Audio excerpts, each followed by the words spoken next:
তোমাকে না জানিয়ে তোমার এই কালো কুচকুচে চুল আমি সাদা করে দেব, রুখতে পারবে? তোমার এই চোখের লাল চাহনি আমি ঝাপসা করে দেব, ঠেকাতে পারবে? তোমার এই লোহার মতো মজবুত দাঁত 32টা 16 একটা একটা করে ট্রান্সফার করিয়ে দেব, তোমার কাছে কোনো পারমিশন নেব না, ধরে রাখতে পারবে? এইভাবে আস্তিন গোটানো মাসেল ফোলানো ধরে রাখতে পারবে তো? এরকম করবে না তো?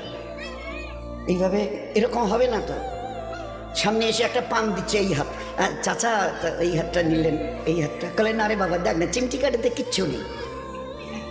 আসমান থেকে আওয়াজ দিচ্ছে, ও হাত তোমার কথা শুনে আমার, এ হাত তোমার কথা শুনে আমার, আমি এর পাওয়ারকে সিজ করে নিয়েছি। এই দুটো পা যদি হনন হনন করে হেঁটে চলো, খালি একটা পায়ের যদি সামান্য একটু প্যারালাইসিস করে দিই না, তো জীবনভর করে হাঁটতে হবে। বেডরুম থেকে নিয়ে বাথরুম একদম লাগালাগি, অ্যাটাচড, আমরা বলি না অ্যাটাচড। তো এই বেডরুম থেকে নেমে বাথরুম কত 4-5 হাত, বেডরুমের দেয়াল আর এই যেই হচ্ছে বাথরুমের দেয়াল, মাঝখানে একটা দরজা, তো এখান থেকে উঠে ওই ঘর রুমটাতে পারবে? আছে পাওয়ার? কিসের দেমাগ তোমার? কিসের এই অহংকার তোমার?